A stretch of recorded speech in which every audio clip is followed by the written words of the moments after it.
Yo, what's going on, guys? All right.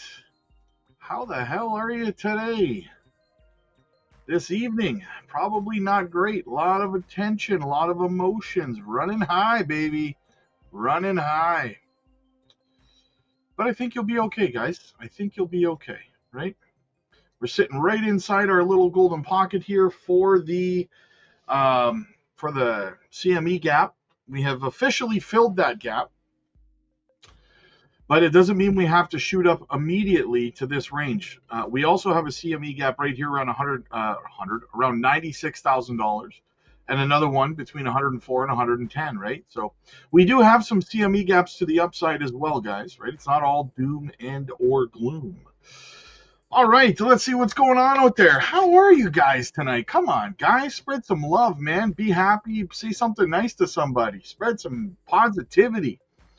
Quinn, what's up, buddy? Good to see you, my dude. Good to see you. H. Barbarina in the house. What's going on, Pete? Just a daily crypto check-in. Still here, still holding, still following the process.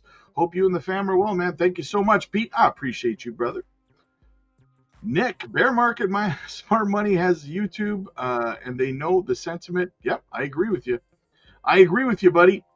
Wintermute loading up on Bitcoin and Ethereum again. Yeah, big surprise. Wintermute, the same company that keeps, the same market maker that keeps crashing the market, is buying again and selling the tops.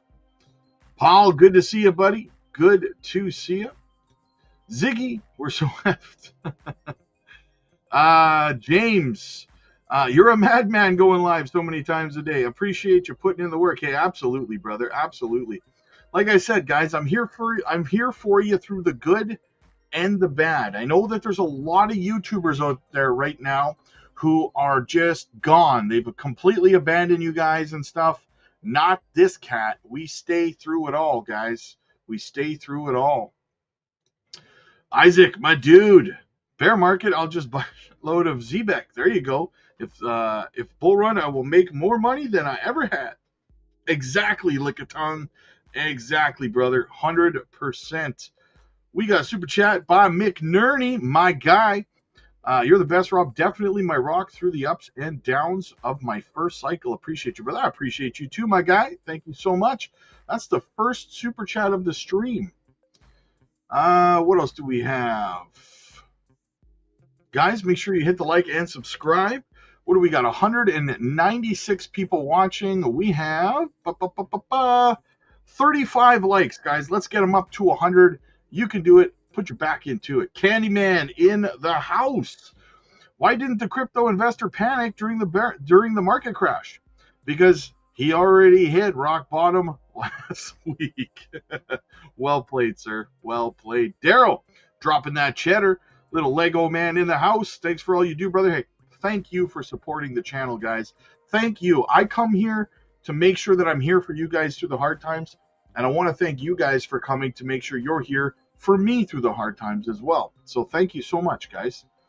Restful Mind in the house says, so much drama in the crypto streets makes me think the opposite of what most are thinking.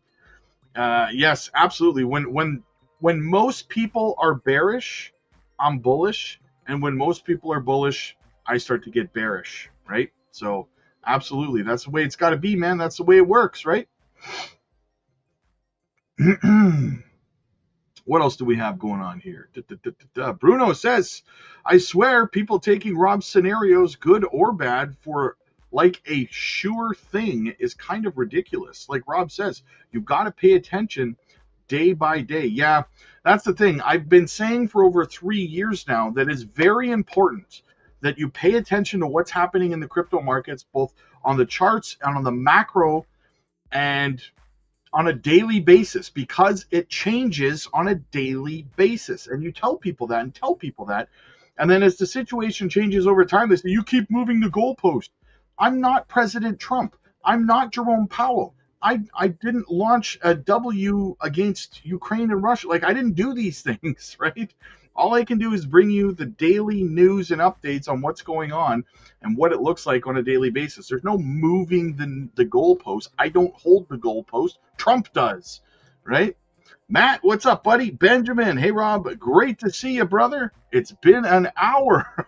Yeah, it's been a long time. Carlos, how are you?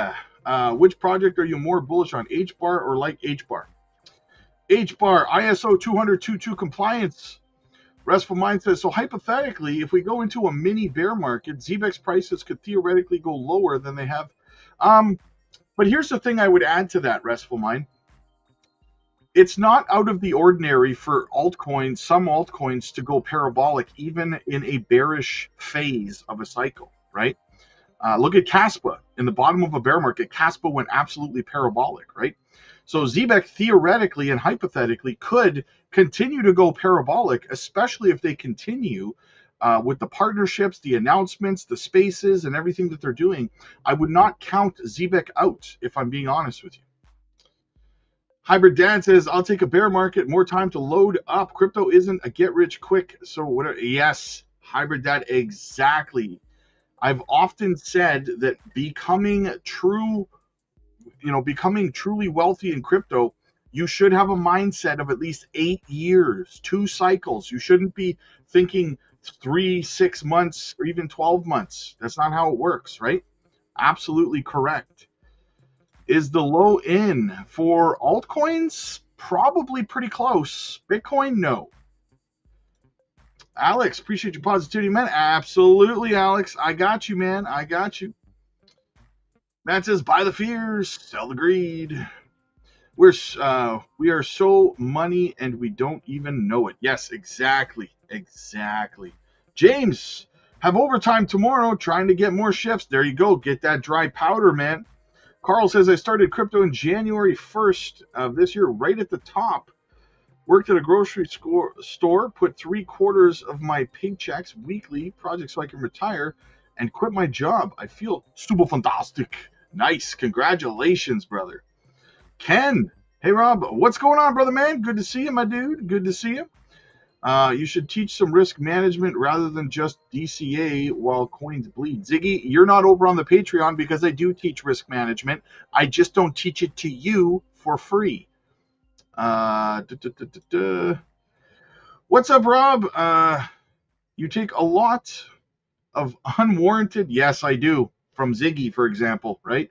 Someone who doesn't pay attention and then accuses me of something that I do and says I don't do it, right? Majority of us adults appreciate the Patreon. Hey, absolutely, brother. I appreciate you too. And you know what? I appreciate that picture of Ricky too, brother.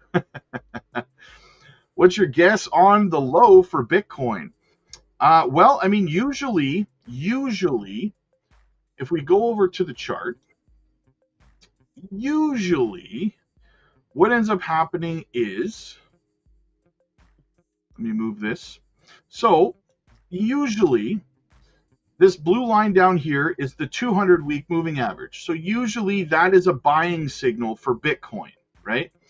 That it's pretty close to bottomed out. Now, it does tend to go a little bit below the 200-week. Not much, but it goes a little below it. But that is your buy signal, right? When it starts to hit here, you know that Bitcoin has come pretty close to kind of bottoming out, right? Now, in saying that, right now, the 200-week is at 55,589, but, it will continue to work its way up as, because the price of Bitcoin is above it, right? So it will be dragged up towards Bitcoin. So this will probably, the 200-week, by the time Bitcoin hits it, it'll probably be closer to something like 60,000, 65,000, something like that, right? And that's a pretty strong buy signal on Bitcoin.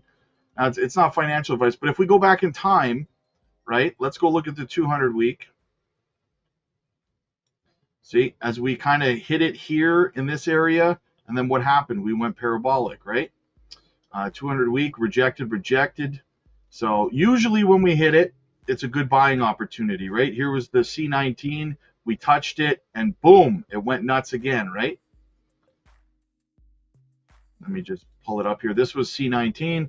We touched the 200 perfectly, and then we went parabolic, right? So the point is, usually, if you want to know roughly where Bitcoin's going to bottom or come close to a bottom, it's around the 200-week moving average is where you're usually going to see that bottom come in. So yeah. So just keep an eye on the 200-week on the weekly time frame, and you should be all right. Where were we here? Appreciate you, Rob. Thanks for your guidance. Hey, no problem. Rise above. Shout out to Big Rob. Keep up the great work, man. Thank you so much. Aaron says I can.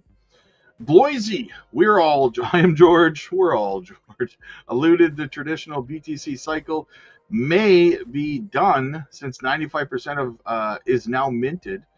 That's not a bad point. It just melts up forever with periodic 30 to 40. No, that's 30 to 40% dips on Bitcoin. That's That's hopium from a Bitcoin maxi, right? A 30% move down on Bitcoin from where we are now would be what? About $63,000, right? It'll probably go. It's close. It's close, I suppose. I guess it's 60 from or 30 from where it is now. So, which is about, yeah, I guess it's about 70%, right, from the top. From the top to the 200 week, 55%. I think, yeah, pretty close. Pretty close. Splitting hairs at that point. What's your guess for the low on XCN? I did the low for XCN over on the Patreon. I did a video over there today. I picked a whole handful of projects and guessed where the lows were going to be on them. XCN's one of them. Go watch that video for sure. It'll give you where your expected low range is going to be on it. So remember that, Rob. Remember, this is small fries to a Big Mac.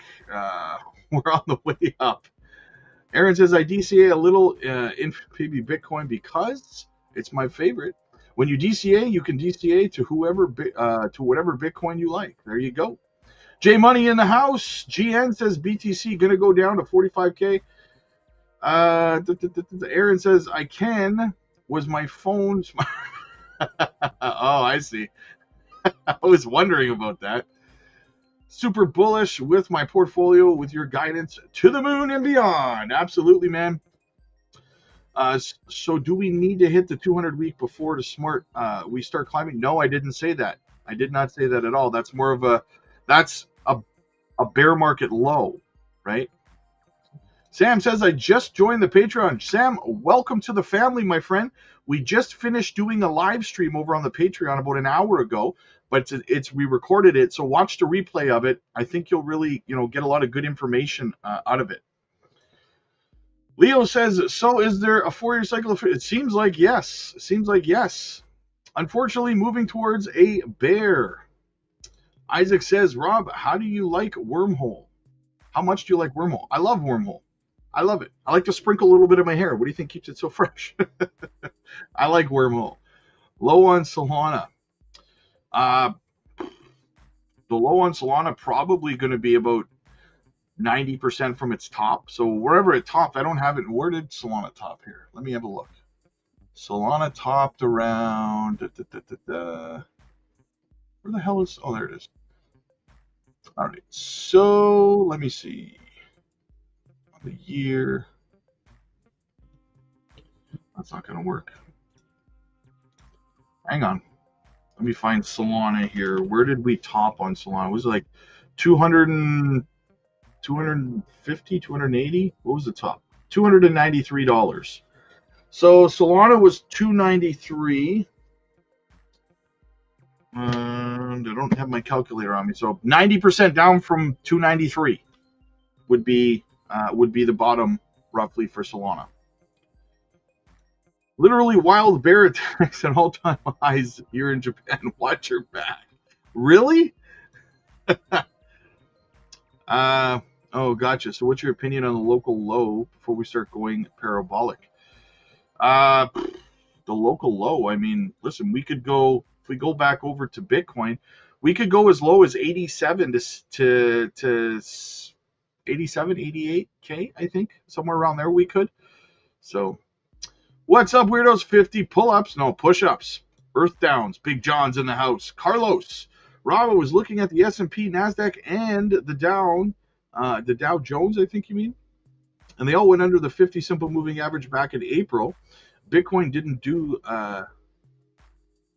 you think Bitcoin, since has begun lagging, it's doing the same thing? Possibly.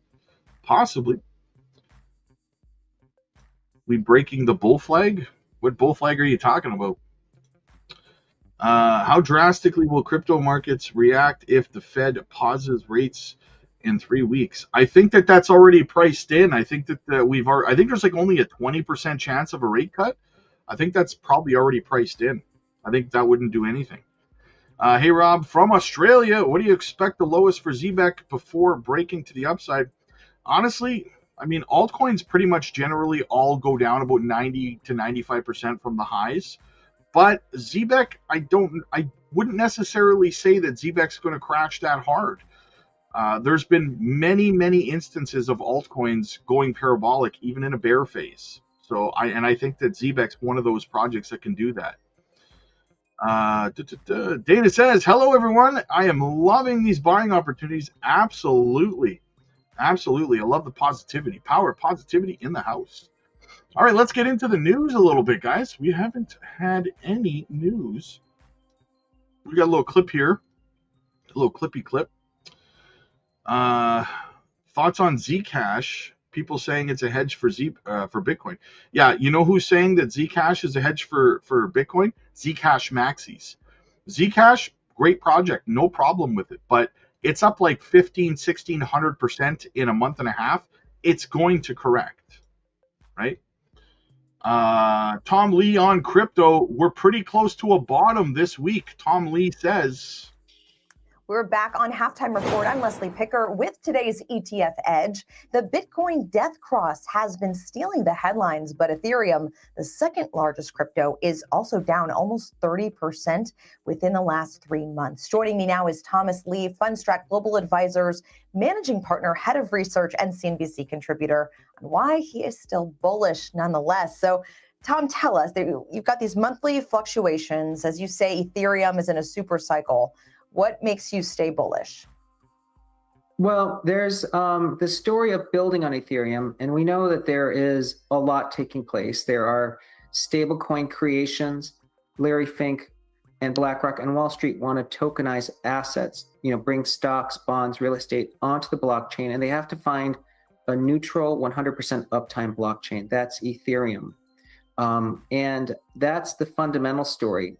The price, of course, for Ethereum will fluctuate because crypto is hyper volatile. In fact, it's kind of it's sort of a feature of the blockchain itself. And I think we've been in a downtrend, unfortunately. A lot of folks are kind of questioning if we're in a 4-year cycle for Bitcoin. So we talk about that in the chairman's message we published this morning, that the most correlated factor to Bitcoin prices when you see it at Bitcoin at a peak actually is the ISM. So I think we're still in a correction phase of crypto. Crypto suffered from that liquidation event on October 10th, but because the fundamental story is intact and we crypto discounts the future, that's why it's volatile, but it still looks pretty attractive here. And personally, I think that we're pretty close to bottoming this week. Time for Ethereum, because you've got this general market risk-off mentality. So what are some of the idiosyncratic elements that we should be thinking about as it pertains to Ethereum in the meantime? Well, Ethereum kind of has several ways that it establishes a floor. One is the value of all the assets locked onto the blockchain, and that number is growing. But historically, Ethereum bottoms when that ratio is about 50%. So I'd say we're pretty close to that level. That's why I think Ethereum probably is bottoming this week. But the other way to look at Ethereum is really its price ratio, or even its network value ratio to Bitcoin. It currently sits at, this number is 0.032. The long-term average, like the 8-year average, if we were just to trade to that 8-year average, would put Ethereum at around 12,000. So I think Ethereum is undervalued because, number one, the story is gaining relative to Bitcoin this year, but two, we're getting this sort of intrinsic floor because of the value that the assets locked onto the Ethereum blockchain. All right, Tom Lee saying that Ethereum is bottoming this week. We will see, and we are actually going to continue the conversation over at etfedge.cnbc.com. Tom will be joined by Matt Haugen, CIO at Bitwise Asset Management. So Tom Lee figures we have bottomed and that we're going to be going back up. However, on the counter to that, I would say to you that there are plenty of people in chats and comment sections with no experience at all, but they know better than people like Tom Lee. So listen to them, right? What else do we have? Bitcoin enters a bear market, major impacts expected. Oh, the FUD articles are pouring out. Bitcoin has entered a structural bear market after more than 20% decline from its all-time high, eroding 2025's gains, confirmed by both analysts and on-chain data. This bear market signals substantial shifts in investor sentiment, impacts institutional flows, and raises questions about future price movements, prompting major attention from key players like Michael Saylor. Bitcoin has officially entered a structural bear market, according to this article, after dropping more than 20%. Key figures like Michael Saylor and the Kobayashi letter have commented on the situation. Saylor has stated, "We are buying. We'll report our next buys on Monday morning," highlighting continued interest despite market conditions. A bear market has wiped out over $600 billion in Bitcoin capitalization. Here's the thing that they don't tell you, though. Most of that money was wiped out by Wintermute. Yeah. They've twice in 2 months now, for the last 2 months, they have dumped on the market, crashing the market, and then bought back in at the lows. They just dumped a bunch of crypto again the other day, and they just put another $1 billion back into it again, right? So this is very clear market manipulation. The downturn has broader implications, and institutional ETF flows slow, impacting broader markets. DeFi platforms and altcoin valuations have also been negatively affected, expanding the market volatility. The current market cycles reflect historical patterns where post-halving corrections occur. On-chain analytics note that the appearance of the death cross, a technical indicator which often suggests the market bottom instead of the market top. Potential outcomes include long-term volatility as regulatory responses remain absent, increasing uncertainty. Historical trends reveal periodic market corrections, aggravating uncertainty, whatever. So yeah, so a little bit of a mixed article there. Some positive and some negative. Let's see what good old Pompliano has to say about it. But first, let's get back into the chat a little bit. It's me, Mario. What's going on, buddy? Still holding and DCA in the coming days. Nice. Anthony says, hit the like button, guys. Yeah, what do we got? 317 people watching. We have 66 likes, guys. Come on. It's like a kick right in the old sack, right? Ty, what's up, buddy? Good to see you. What are the chances this new update on Ethereum sends us? No. I think it's more of a nothing burger. What's up, man? Good to see you, Dave. Good to see you, brother. When BTC hits the 200-week, that's a buy signal for that's a buy signal for Bitcoin as it is on the Bitcoin chart. Yes. All right. Institutional sentiment is investor sentiment is in the toilet, but everyone wants to know, is the bull market over? Let's listen to a Bitcoin Maxi's perspective. All right, ladies and gentlemen, the market sell-off on Thursday and Friday last week, it spooked a lot of investors. They're wondering if the bull market in stocks is over. They think that we might be on the cliff of a 75% drawdown in Bitcoin. And people want to know, is the doomsday pessimist finally going to have their day in the sun? These are all legitimate questions, in my opinion. But before we can pontificate about the future, we got to analyze what's happening right now in the market. Dan Niles, he's the founder of Niles Investment Management. He had one of the best explanations over the weekend. He writes that there was 2 factors driving the market this year. First, easy money was coming due to the rate cuts. And second, there's been continued optimism on the AI trade. Both of those make sense. But he says that recently these twin pillars of the market have been called into question. He says that a December rate cut seems to be a toss-up for the Fed. And second, OpenAI talking about a government backstop forced investors to question whether they could actually fund their infrastructure commitments. Do they got the money or do they not? As a result of 1 and 2, high valuations for the market in general, and especially some of the more speculative sectors that are relying on easy money, all of that is being called into question. Is the bull market over or not? Now, Dan's point about investors questioning the future is hard to argue with. You can see sentiment shifting in real time online. And obviously, market prices, those are the signals that never lie. The White House and President Trump, they're not exactly known to sit on the sidelines while all of the fear mongers run wild. They're going to come out and punch them right back in the face. That's what happened this weekend. White House economic advisor Kevin Hassett went on ABC, and he explained why the new economic policies under the current administration is actually helping Americans. Here's what he had to say.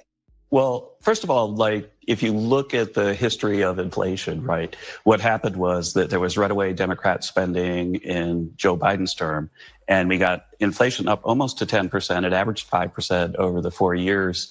And that has created a situation where, for example, mortgage rates went up. And so the typical payment for a monthly mortgage payment almost doubled. That a bag of groceries that cost $400 a month when President Trump left office is $500 or $515 when President Trump came back this time. And so that there's this really big hole that's been dug. And then the question you could also ask as an economist is, like, how do I summarize all those different prices and everything?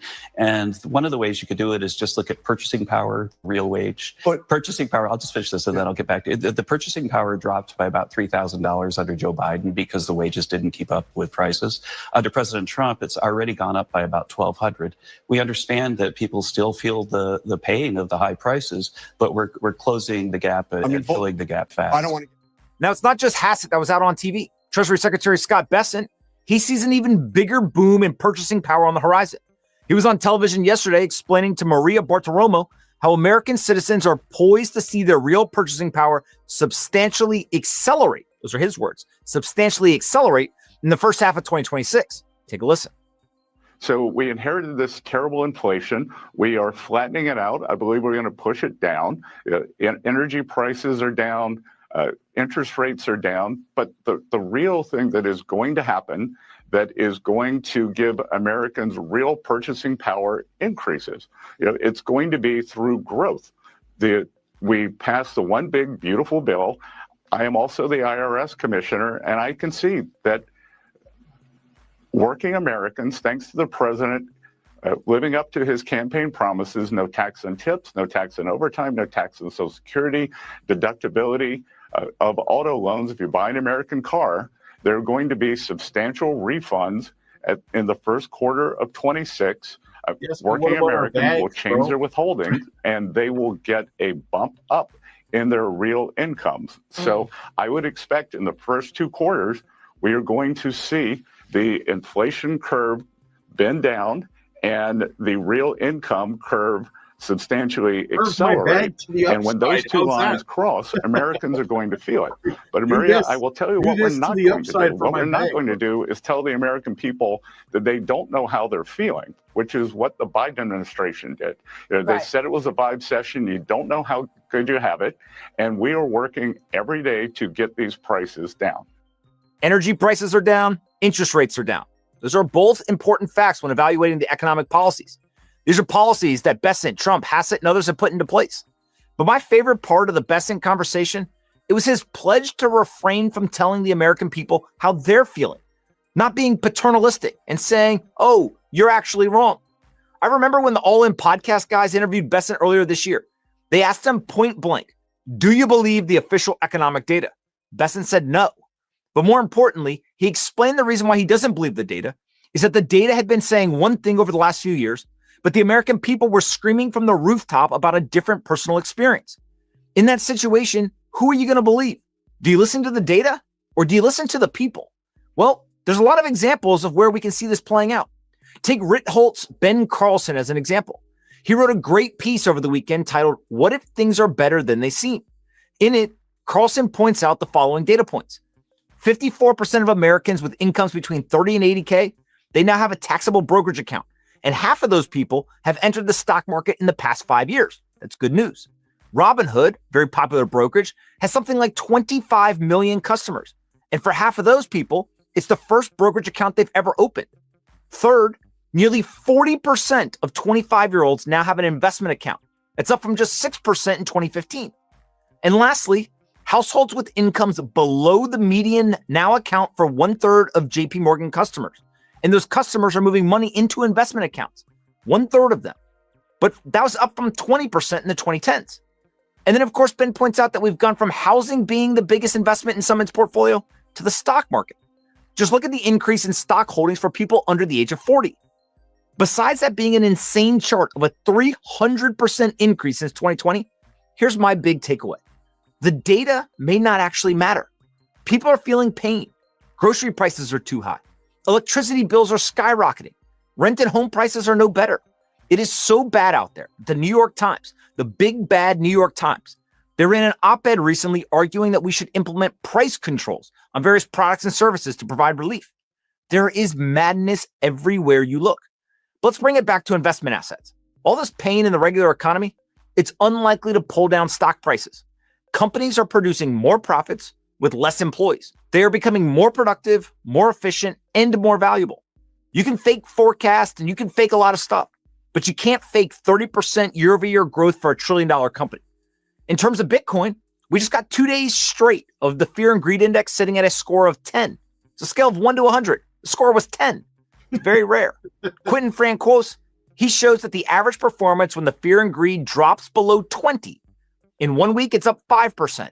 A month later, Bitcoin's usually up 20%. And 3 months later, Bitcoin can be up 62%.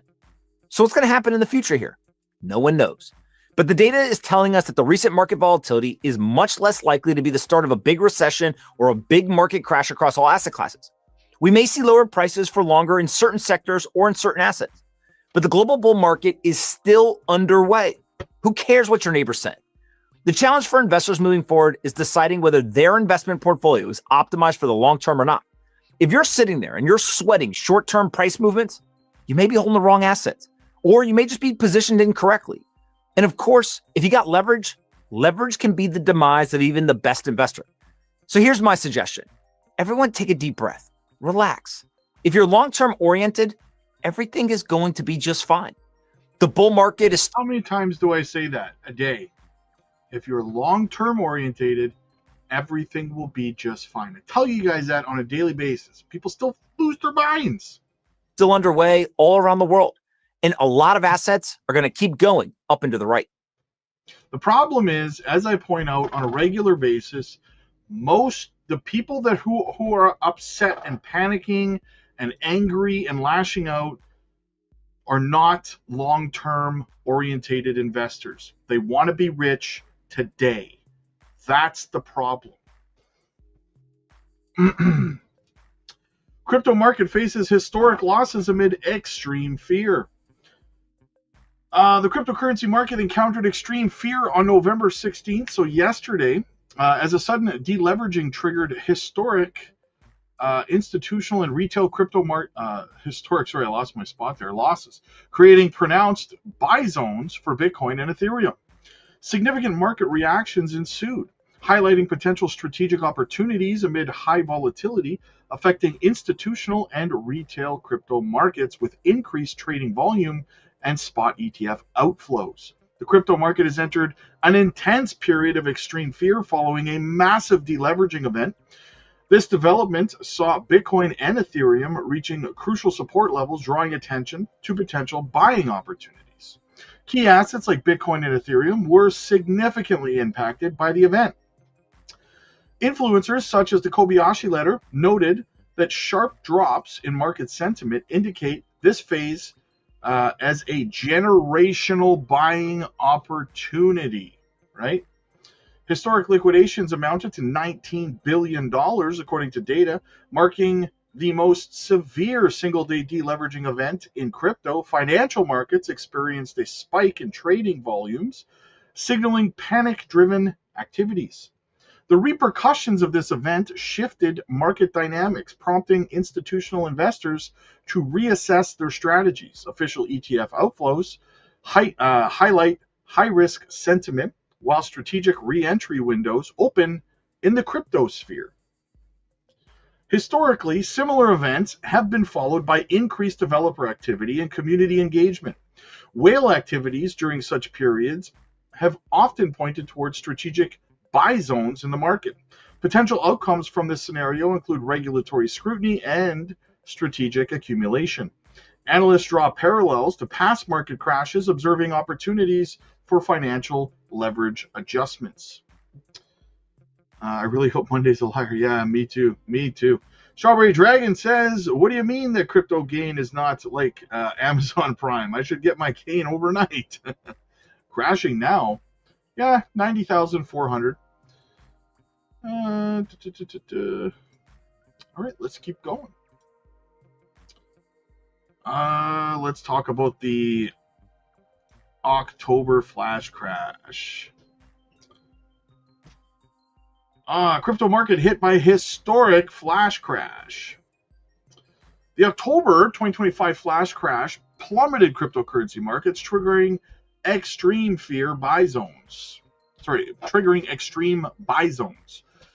It is marked as one of the harshest rapid sell-offs in digital asset history. Historic losses highlighted market fragility, with significant institutional flows and record liquidations indicating potential volatility amidst macroeconomic influences. The recent crypto flash crash in October led to historic trader losses. We read that already. No key figures from major projects were identified as responsible. That's a lie. Wintermute and Binance were identified as being responsible. The crash caused rapid liquidations, with over $414 million in long positions affected. The incident tested exchange infrastructures and led to elevated trading volume, especially for micro Bitcoin and Ethereum contracts. The scale of liquidations observed during the event was unprecedented, marking a pivotal moment in digital asset history. Financial implications were profound, with Bitcoin ETFs seeing significant outflows. Liquidity gaps in order books for altcoins illustrated market distress, signaling systemic weaknesses during periods of panic. Historically, the crash parallels past events like the March 2020 and May 2021 incidents. Now, those of you who have been here for a while know that I often refer to the May 2021 incident, where Bitcoin crashed about 54.79%. Comparatively, the 2025 event recorded larger than normal losses and liquidations, partly due to the market expanded size and leverage use. Regulatory responses were muted, but discussions centered on potential oversight, needs for leverage, and ETF outflows. Historical trends suggest that post-crash environments may encourage enhanced risk management strategies and robust liquidity mechanisms. Blah, blah, blah. Let's get back into the chat here. Big green God candle. Yes, amen to that. Mask Network. Next, Zcash. Yeah, Mask Network's a decent project. Is this the first time I have asked any AI as much as two different ones, analyze the charts? Yeah, I wouldn't rely on AI to give you chart predictions, but is having 50K in crypto market good enough to retire soon? I mean, define soon. Like I said, one of the biggest problems in crypto is that people are trying to retire and get rich right now, and they don't have a long-term mindset. You should be thinking 8 years from now. 2 full cycles is what you should be giving it. You shouldn't be in crypto saying, I want to be rich in 6 months, right? I'm growing a crypto bear market beard. It's right here. How would one need AVAIL app out now? Nice. What is the hard Yakko portfolio? I don't know what that means. But yeah, Bitcoin dropping lower right now, guys. Is this going to be a wick, or are we going to hit that 87K like I've been talking about? Right down here. Are we going to go into this? What are we? 74 to 78K would be your range for the Head and Shoulders bottom, double bottom, before moving back up again, right? So yeah. What do you think, guys? What do you think? But we are going. It's going to be a wick. That's what I like to hear. If we ain't in a bear market, what will the low for ZBEC be, in your opinion? I don't think ZBEC's going to go down as hard, especially if we're not in a bear market. I think ZBEC's going to be one of those outliers that tends to run in a bear market. Can you imagine the FOMO once the ETF inflow ramps back up or whatever the next? Yeah, hey, absolutely. That's why these articles and stuff, people are saying these are great buying opportunities. You guys have to, it's not financial advice. You guys have to figure out if that's what you want to do. I know what I'm doing. I am aggressively going to be buying as soon as I get confirmation of a local bottom. I'm going to start becoming very aggressive with my purchases, right? That's me though. So, but anyway, guys, I got to get out of here. I got stuff to do. I will see you tomorrow morning for the live stream as per we started that trend today. So I'll see you guys tomorrow morning for the live. Get over to the Patreon. 50% off right now, guys, for all new members. Check it out today. Join the chats. Join the conversation. Check out the live stream that we had. We have another live stream tomorrow over there. Exclusive Patreon-only content. Book your one-on-one coaching calls, your group coaching calls. If you need help structuring your portfolio and stuff, get over there. Let's sit down. Let's have a look. Book a one-on-one call with me, and I will help guide you through it. All of our courses are free to Patreon members as well. All that and more. Click like if you like this video. Click subscribe if you really liked it. I'll see you guys in the next one. God bless.